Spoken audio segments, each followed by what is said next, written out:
Hello friends, हमारे YouTube channel में आपका स्वागत है। मेरा नाम है राकेश सैनी। दोस्तों, आज का अपना टॉपिक्स है कोस्ट ऑफ इंडिया, भारत के तट। वीडियो स्टार्ट करने से पहले आपसे निवेदन है, हमारी वीडियो को अपने दोस्तों में ज़्यादा से ज़्यादा शेयर करें और हमारे चैनल को सब्सक्राइब करना ना भूलें।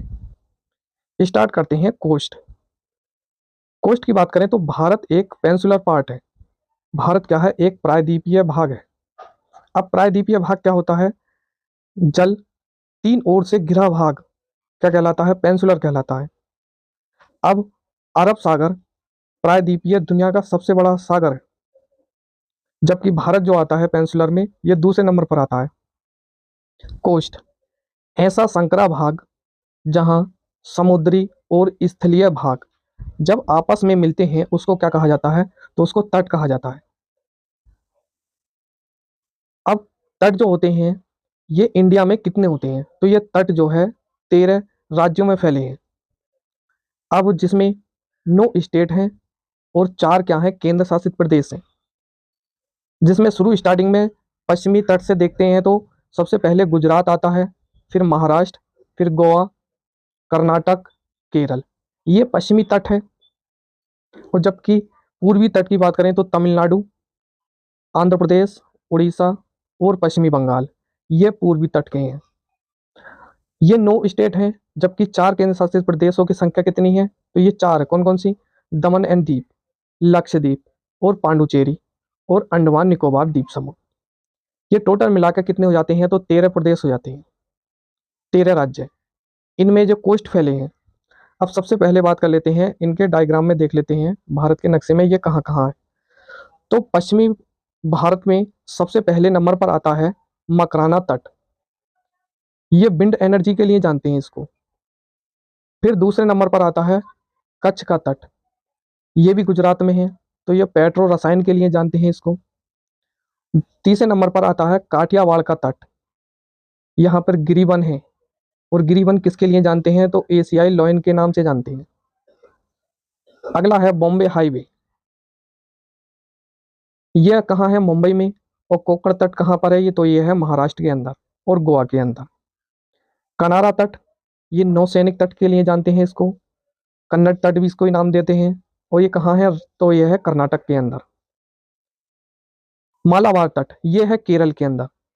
इसको जाना जाता है मसालों का तट। ये इतने जो तट हैं ये अभी फिलहाल कितने हैं? ये पश्चिमी में है, पश्चिमी भारत में। अब पूरब की तरफ देख लेते हैं, तो पूरब में आते हैं कोरोमंडल तट।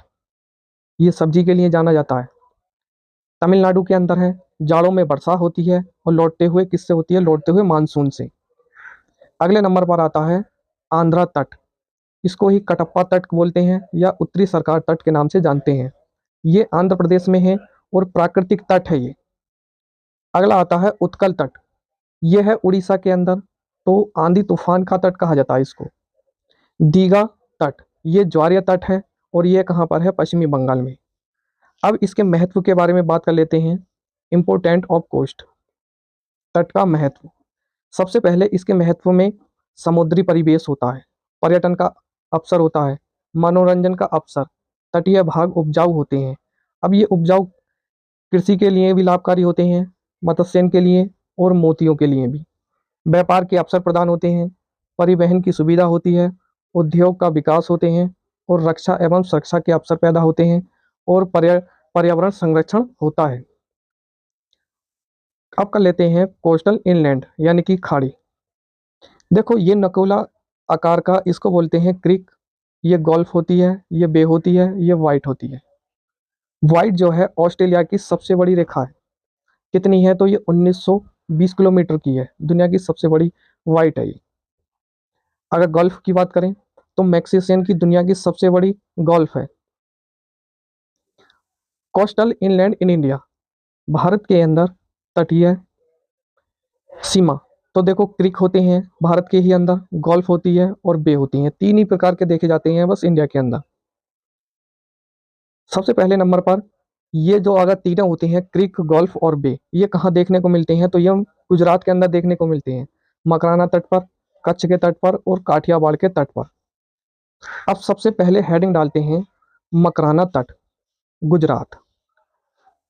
यह तट विंड एनर्जी के लिए जानते हैं। किसके लिए जाना जाता है? तो विंड एनर्जी के लिए। यह तट अत्यधिक संख्या वाले क्रिक के लिए भी जाने जाते हैं। और क्रिक किस तरीके के होते हैं? तो ये होते हैं इस तरीके के, इस तरीके के। तो इनके सबके अलग अलग नाम होते हैं। जैसे सबसे पहले ऊपर से लेते हैं तो राजहर, महल क्रिक, साहल क्रिक, सर क्रिक, ओकजनार क्रिक और कोरी क्रिक। यहाँ पर बीएसएफ का क्या होता है? फेरा होता है। किसके लिए? तो सुरक्षा के लिए होते हैं ये। कच्छ का तट यानी कि गुजरात। गुजरात यह तट पेट्रोकेमिकल कोस्ट के लिए जानते हैं। रिफाइनरी की संख्या यहाँ पर सबसे अधिक है और एक सबसे ज़्यादा जो रिफाइनरी है जामनगर की। इसकी विशेषता में कांडला बंदरगाह है, या उपनाम इसका आज जो हो गया है वो पंडित दीनदयाल उपाध्याय पोर्ट हो गया है। यहाँ इस तट पर स्थित है। यह दुनिया की सबसे बड़ी रिफाइनरी जो जामनगर है यहाँ पर ही स्थित है, कच्छ के तट पर।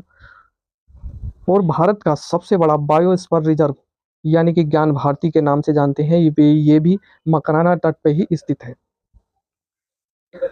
काठियावाड़ का तट, तो ये भी कहाँ पर स्थित है? गुजरात के अंदर है। इस तट को एशियाई शेर का तट भी कहा जाता है। इस पर द्वारिका, सोमनाथ और गिर पहाड़ी जैसे यहाँ पर देखने को मिलते हैं।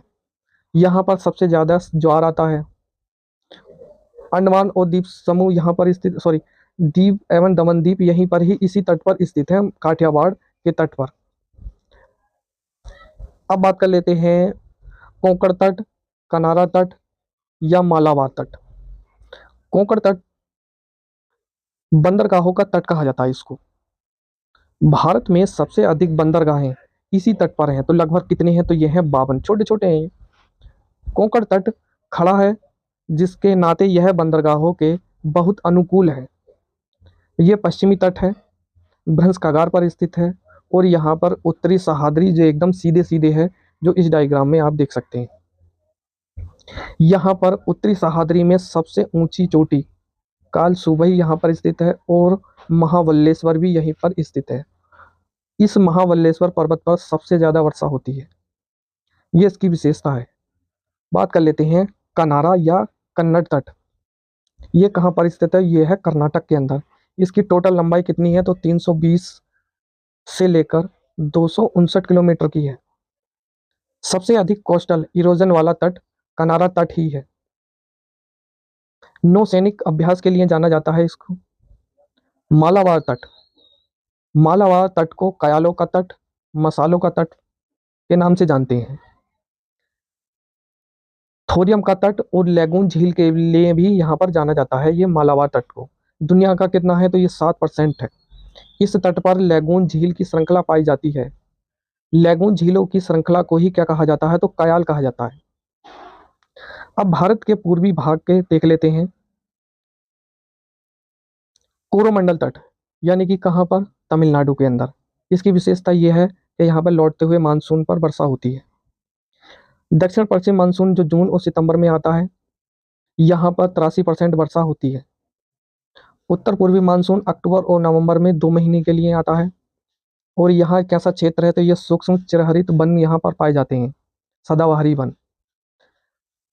रसदार फलों का तट भी इसी को जानते हैं। और जाड़ों में वर्षा वाला तट इसी के नाम से जानते हैं, कोरोमंडल तट को। आंध्रा तट यानी कि कटप्पा तट भी बोलते हैं इसको। यहाँ पर इसकी विशेषता में नल्ला मल्ला श्रेणी है, एरामल्ला है, बेलीकोंडा है, पालकोंडा है।